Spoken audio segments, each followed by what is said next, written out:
Good afternoon everybody. Supreme court की direction के ऊपर सारे देश में जितने भी हाई कोर्ट्स हैं उनको इस बारे में सबको इतला की थी कि यहाँ पे जो है वर्किंग डेज जो हैं उनको बढ़ाया जाए।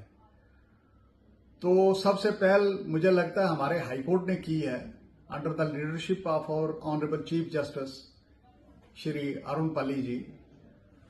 तो एक ऑर्डर इस सिलसिले में निकाला है हाई कोर्ट ने, जो 10/12/2025 का ऑर्डर है, जिसमें यह है कि 20 दिसंबर 2025 सैटरडे जो वर्किंग किया हुआ है।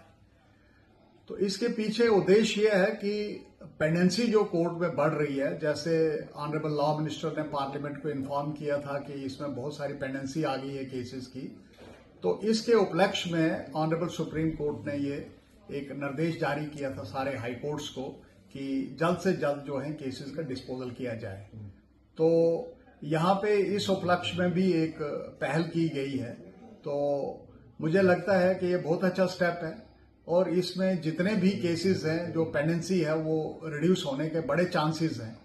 तो इसके साथ साथ मैं ये भी कहना चाहता हूं कि अगर नेशनल लिटिगेशन पॉलिसी जो है, अगर उसका प्रिंसिपल जो है, अगर उनको देखा जाए, जितने भी डेड केसेस हैं उनको वीड आउट किया जाए तो पेंडेंसी और भी खत्म हो सकती है।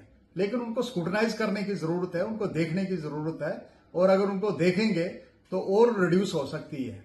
और जैसे लोक अदालत है, जैसे आज लोक अदालत का दिन है, तो लोक अदालत में भी बहुत सारे केसेस जो हैं वो डिसाइड होते हैं। और जब ये वर्किंग आवर्स प्रॉपर तरीके से यूटिलाइज होते हैं, उसमें फाइलों की स्क्रूटनी है, उसके बाद उनको पुट अप करना है, उसके बाद and hardly I see that any court located in Jammu and Kashmir UT at least जो है, मुझे नहीं लगता है कि किसी के पास भी कोर्ट में टाइम है कि वो कोई अपना टाइम स्पेयर कर सकते हैं।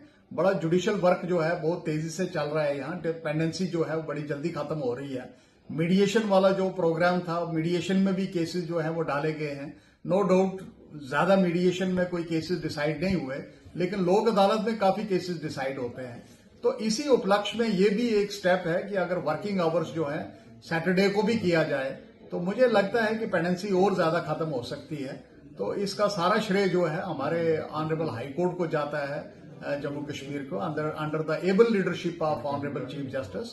तो अप्रिशिएट करते हैं हम इसको कि इन्होंने पहल की है। तो पूरा कॉपरेशन जो है बार एसोसिएशन की तरफ से रहेगा और हम ये विश्वास दिलाते हैं कि जहां भी जरूरत पड़ेगी तो बार एसोसिएशन जो है वो जुडिशियल सिस्टम के साथ खड़े हैं। और अगर हमारे लिए भी कोई आदेश हो, जैसे कोई फाइलिंग का वो है सिस्टम है, और कुछ अगर कहीं भी जरूरत पड़ती है तो हम खड़े होने के लिए तैयार हैं। तो इसके साथ ही मैं शुभकामनाएं देता हूं अपनी लीगल फैटर्निटी को भी कि इसमें जो है बढ़ चढ़कर हिस्सा लें, और जो वर्किंग आवर्स डेज जो बढ़ाए हैं तो उसमें हमें काम करना चाहिए।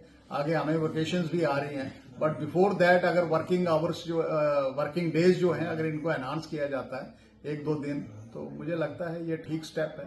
And we must appreciate the direction of the honourable supreme court and decision taken by the honourable high court of Jammu and Kashmir and Ladakh. जय हिंद, जय भारत।